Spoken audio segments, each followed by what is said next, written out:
2025年1月、新潟のアクアデザイン山の本社では ADA ラボ東京オープンに向けてレイアウト制作が始まろうとしていた。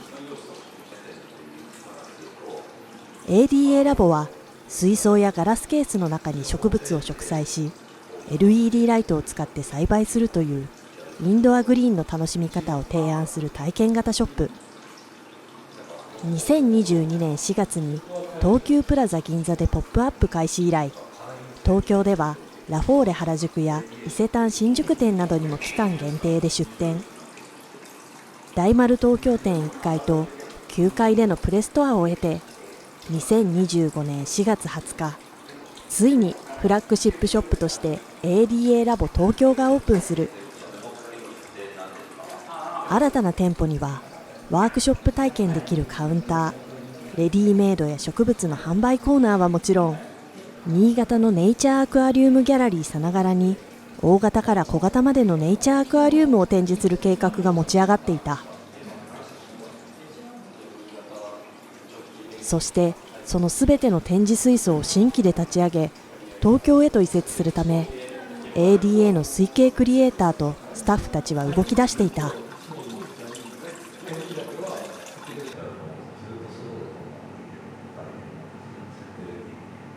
オープンまでにバッチリな状態にして、あとその180で考えてるのは、最初は全部ソイルでやってで版もしてる状態で持っていくんだけど、向こうになると照明時間がやっぱ長くなっちゃう。なので長くなった時に対応できるように手前のそのソイルを取って化粧砂に変更できるぐらいまでちょっと考えた水槽にしようかな。これ表裏見えるように考えたら、こっちが一応店舗の表の一番で、裏側にセッティングラボっていうか、店長がやっぱりそこ見えるのがいいっていうので、表裏に見えるような感じで考えてやってこれを多分ここでこうやるとなんか変になりますもんね。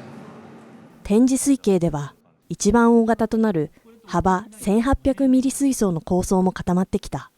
ブランチのやつとウンザーのセールぐらいのやつと素材持ってきてみんなでやると早くない？はい。だけど、赤って60センチ積もるらしい。マジっすか？ここも？制作のリミットが迫る中、新潟の冬が ADA 本社を襲う。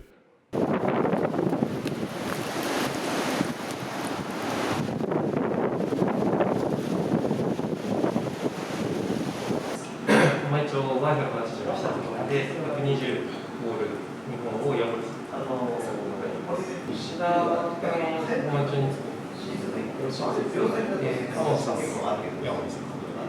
皆さん本日もよろしくお願いいたします。よろしくお願いします。最強寒波を訪れる中、ネイチャーアクアリウムギャラリーでは熱いレイアウト制作が始まろうとしていた。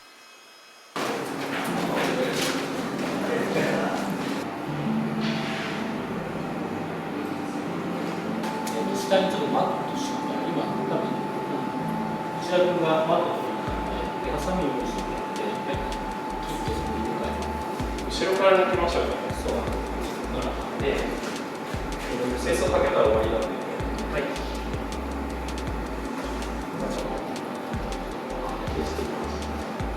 もうちょっと待ってよ。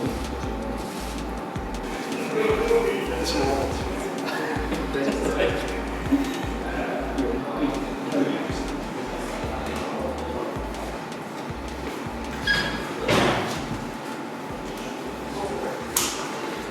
ちょっとこっち持ってくれます。はい。こっちです。はい。イヤーコースみたいなやつ。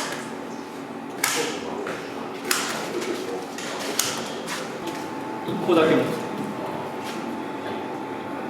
出す時も渡す時以外は水槽の上にいない方がいいのか。わかりました。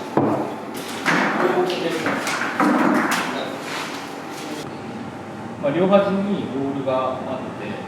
その中央に水平になっているので、なるべく広々としたスきりした感じの水平の方がいいかな。両側は立ってしまうでしょ、両手。この中の中間は水中感あふれる広い空間の方がいいかなって考えてます。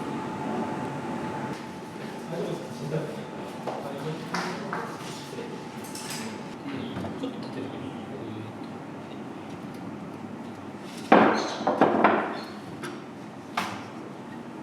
これもちょっとこっち側持ってくる。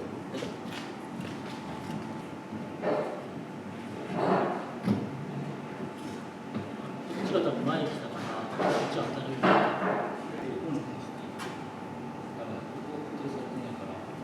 ちょっと持ってて。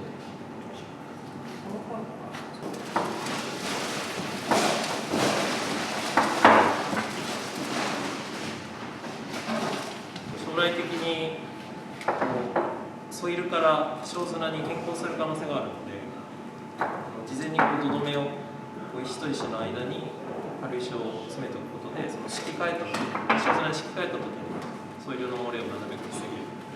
将来を見据えています。今日明日で植栽が終わった時点で軽石の効果っていうのはあんまないんですけど、将来的に敷き換えた時に効果が出てくるようになります。今構図をかなり丁寧に一つ一つこうサビを仕入れたりとか組んでるんですけど、まずは搬送ですね。約400キロぐらいの新潟から東京までの移動があるので、その時点でやっぱり道路状況だとかで多少構図が動く可能性があるので、それを見据えて今試験作り込んでます。1800ミリ水槽の製作が進む一方で、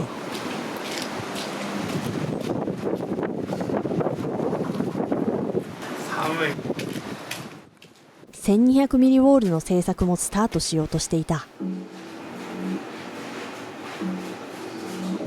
1200ミリウォールは店舗背面、通路沿いに2台設置される。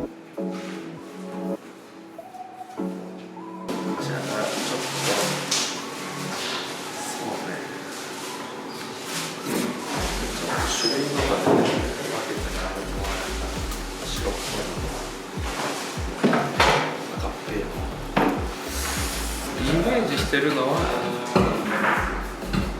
今回これがあるんですけど、同じような素材を使ってるんですけども、植栽でいい形をされてる感じになります。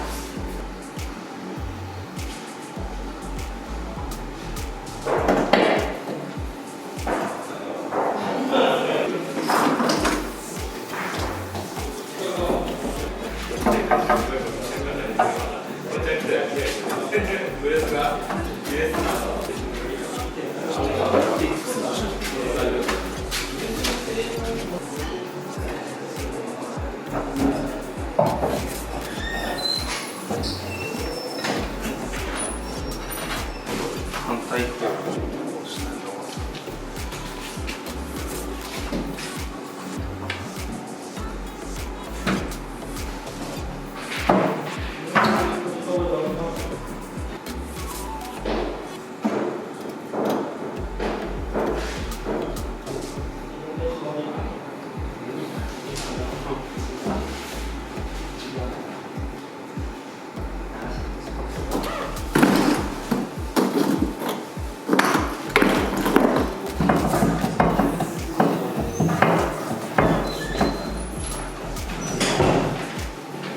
これよりもっとちっちゃい石ある。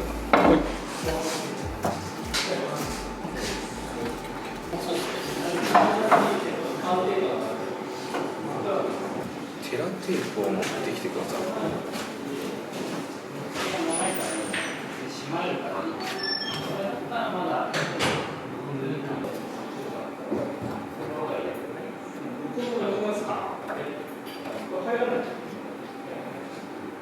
ここでテラテープを使って流木を固定していく。通して枝ぶりが細いじゃん、一度見てくれる。だからより放射状にはいはい。伸びるイメージ。クランチ。こっちだともうちょっとなんだろう。あまり。放射状ではちょっと抑えるはい。になる予定なの。水槽の設置場所を確認しながらイメージを固めていく。そうですよ。3面覗かれると前の90みたいな。下草はやっぱり光が弱くて難しいですかね。草は無理だね。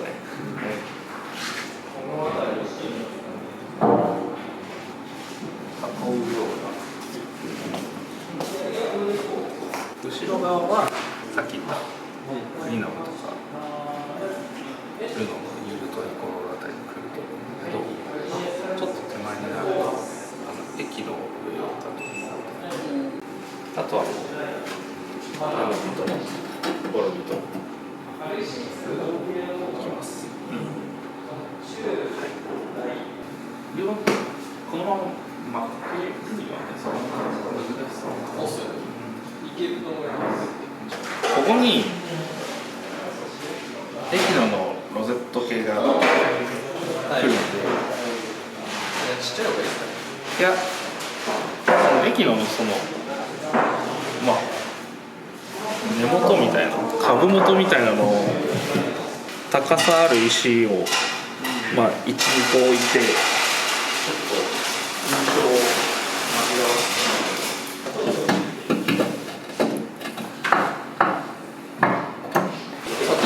水槽とかは、まあ、ポリタンクで水を持っていくんですけども、飼育水をそのポリタンクの量を多くしたり、魚も当日、まあ、ないしは翌日に入れるので、まあ、その魚へのストレスっていうのも考えたときにやっぱ水を持っていくのは絶対ですね。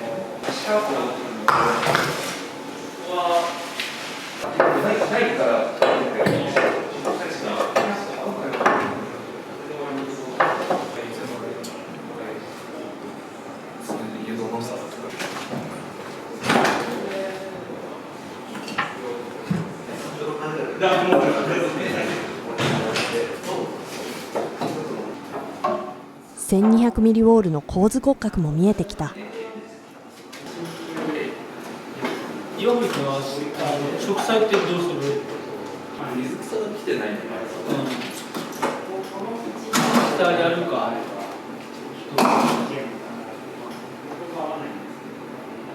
まあまあまあどっちかはやります。まあできればどっちもやりたいですけど。大雪の影響で水草の到着も遅れているようだ。1800ミリ水槽の定床作りも進めていく。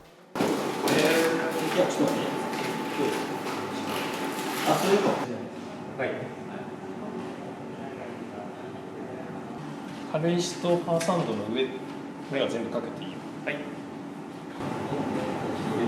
入れながらそうだね。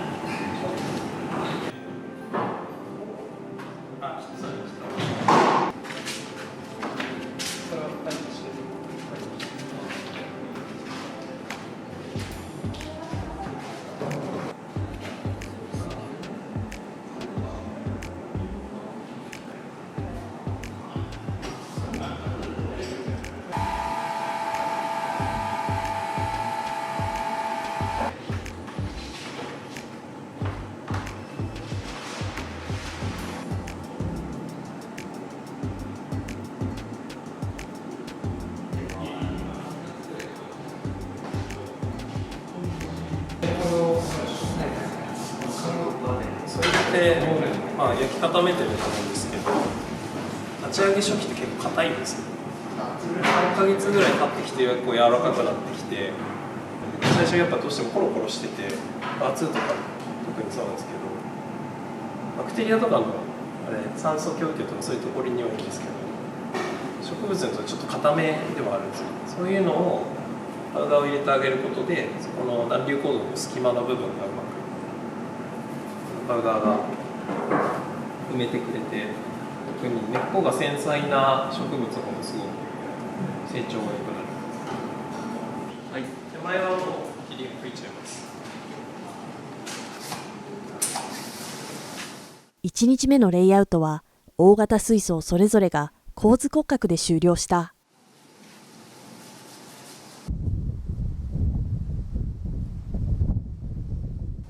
レイアウト2日目は水槽立ち上げの準備が並行して行われる。まずは1200ミリウォール用のフィルターを準備だ。バクテリアが生きてるんで、このまま使うとメインのまずろ過が、1200でES1200 で1本と、あと上のウォール部分に上げるのが ES600。そっちは、サブフィルターの役割なんで NA カーボンと、物理ろ過用のウールマットですね。メインの方が、基本利用時の方でやってます。これちょっと新しいんですけど、水槽自体でだいぶ回したの土材自体にもバクテリアはだいぶ定着してるかなと思います。他のフィルターにこう種露材としていろいろ分けてるんで、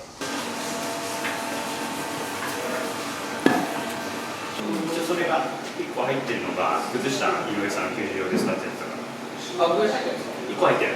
じゃあ600じゃなくて900。ES600 よりも900使った方が上がる、やっぱ上に上げる力が強いんで、ポンプが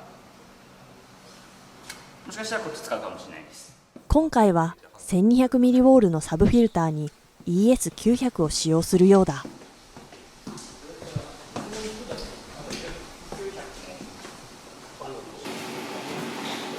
植栽の準備も進んでいく。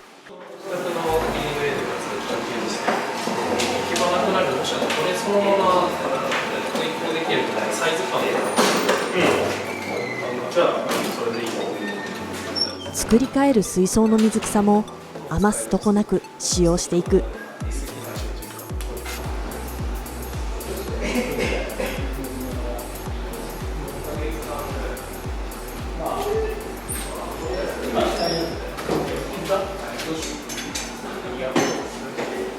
ちょっと3種類を入れ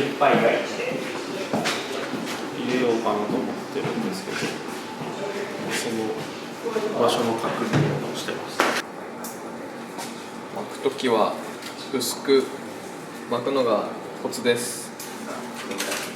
厚く巻いちゃうとそのうちベリッと剥がれちゃうので、薄くしてあげると、最初は見栄えしないですけど、長い目で考えると薄く巻いてあげた方が長持ちします。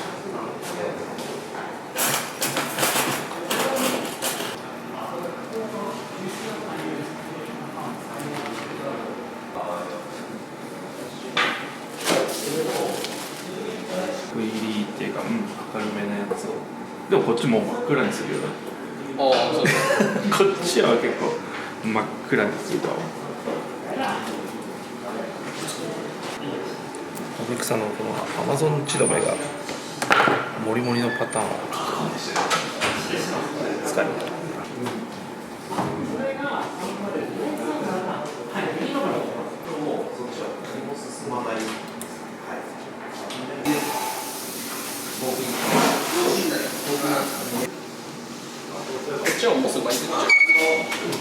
手前のポケットにエキノドルスを植えていく。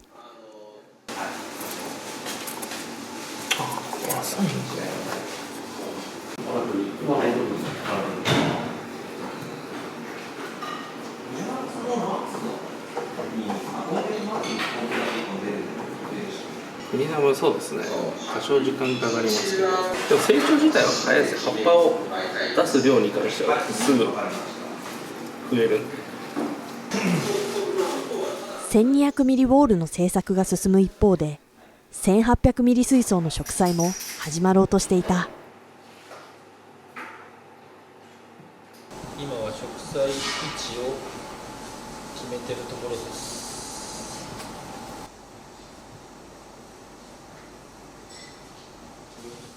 まずはヘアーグラスやグロッソスティグマなど下草系の水草を植栽していく。こ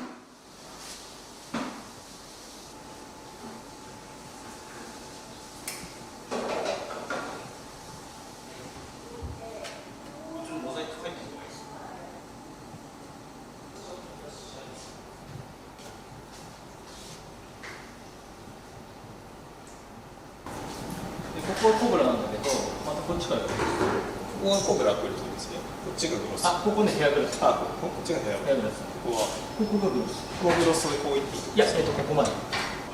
植栽範囲を確認し、分業でどんどん植栽を進めていく。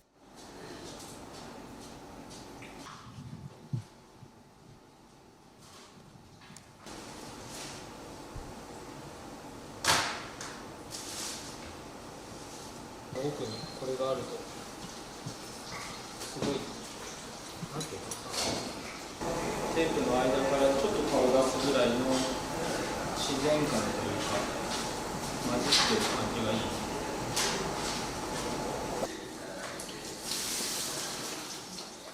この日、1800ミリ水槽のレイアウトが完成した。気づいた。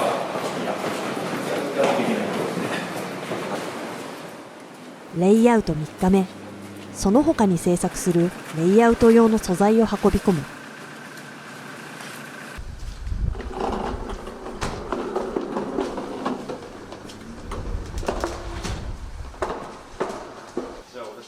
今日は小型水槽の製作を行うようだ。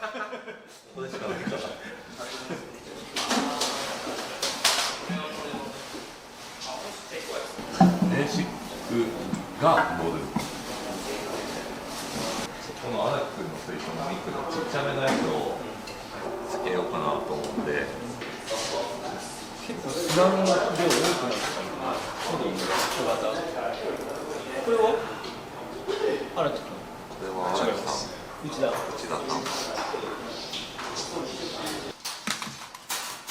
作りやすいし管理しやすいし、どうなんでしょう、百貨店に置く水槽としてはいいんじゃなかろうかという。トライデントとダメなんですか。トライデント在庫あります。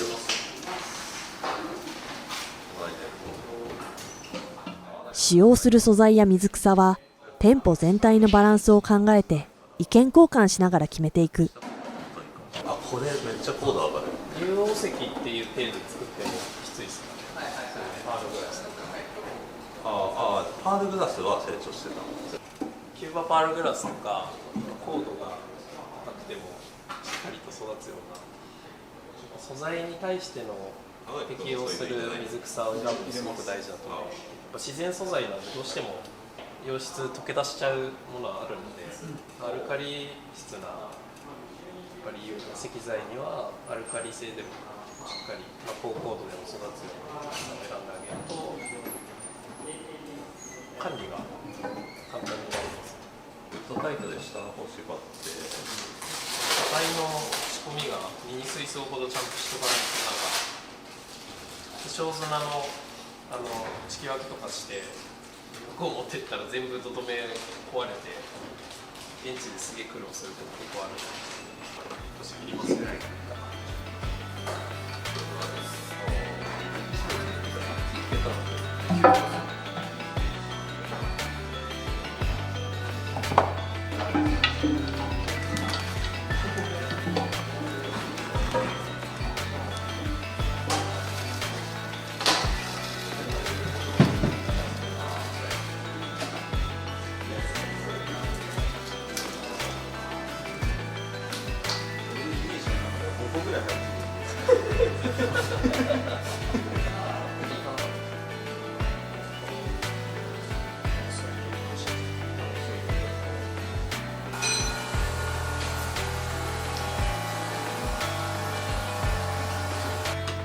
ロトラとルドとちょっと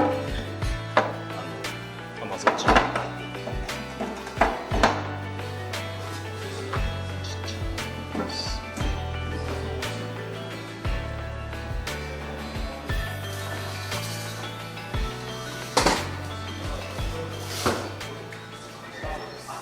ウォール用の水草や植物も届いたようだ。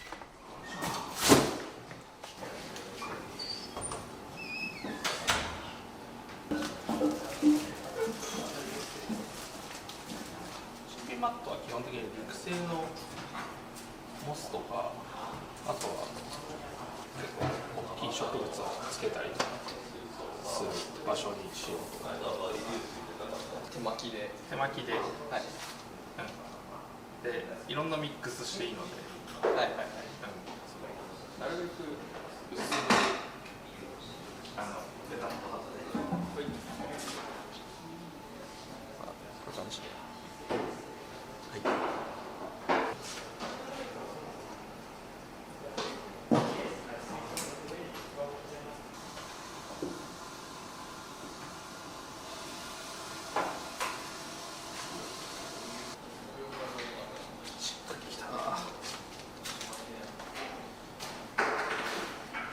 クリスマスモスのちょっと育てたやつというか。モスマットに植物を巻きつけて作ったオリジナルのモスマットをウォールにはめ込んでいく。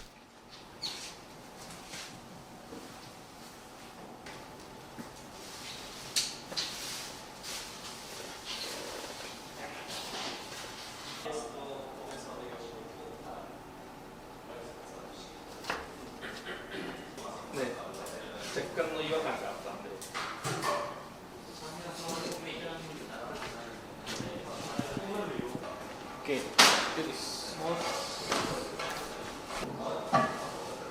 こちらは900ミリ水槽のレイアウトだ。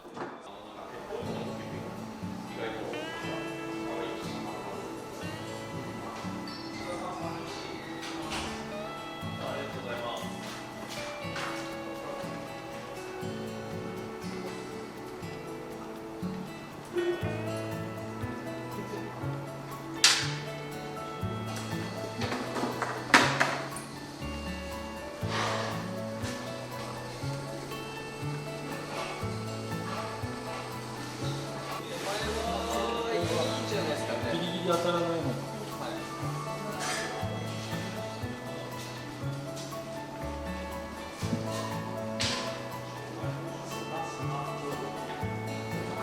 はい。厳しいから。それで寝かす。そう。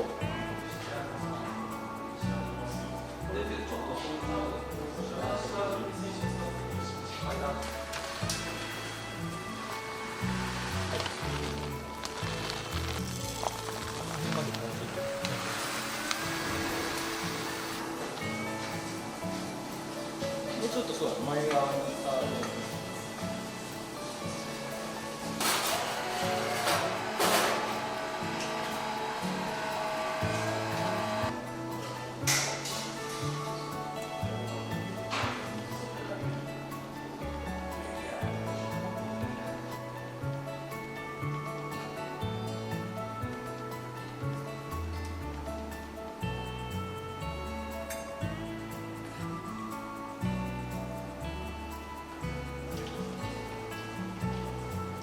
サー系で。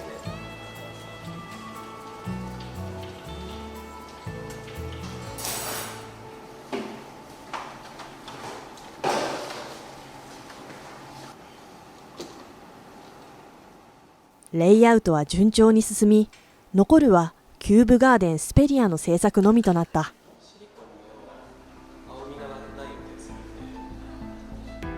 キューブガーデンスペリアは ADA が追求する水槽の理想形といえる水槽。水景を極限まで美しく見せるこの水槽は、まるで水を切り取ったかのように見えるほどだ。緊張感と高揚感の中でレイアウトが進んでいく。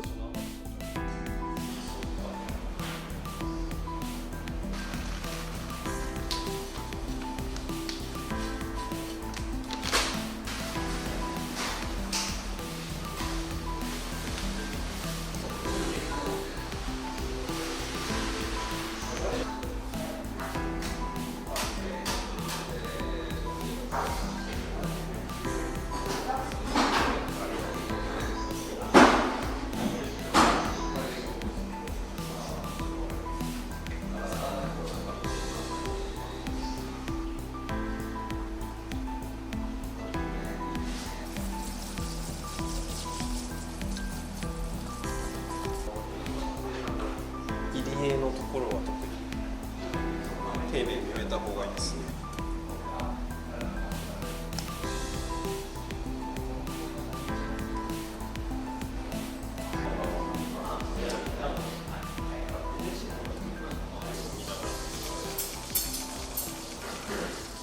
ついにすべてのレイアウト制作が終了した。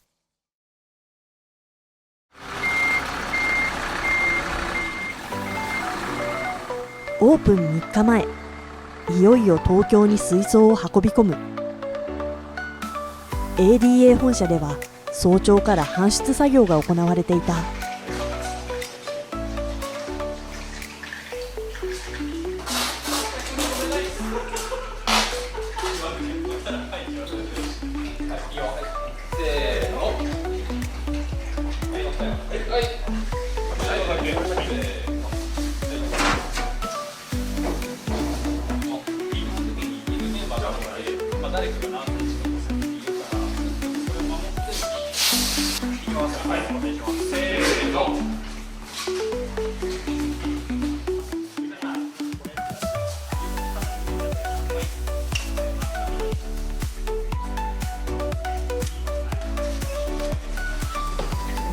次々と水槽をトラックに積み込んでいく。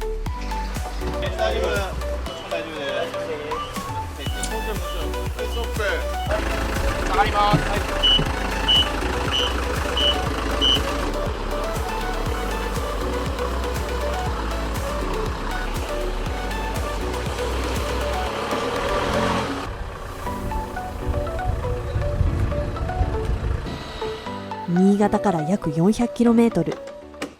途中で積み荷の積み替えが行われ、東京へと運ばれていく。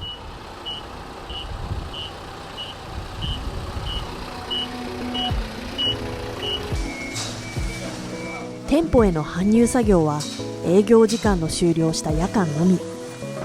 東京入りしたスタッフと店舗スタッフで協力して設置を進めていく。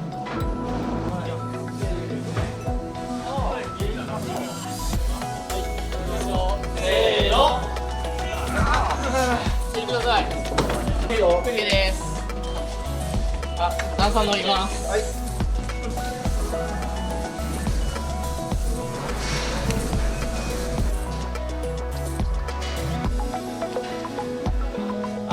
でっかい水槽やります。はい。開けて説明します。1800ミリ水槽の展示場所が高い位置となるため、パレットを差し込んで高さを調整していく。せーの。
すべての作業が終了し、2025年4月20日、ついに ADA ラボ東京がオープンしたのだった。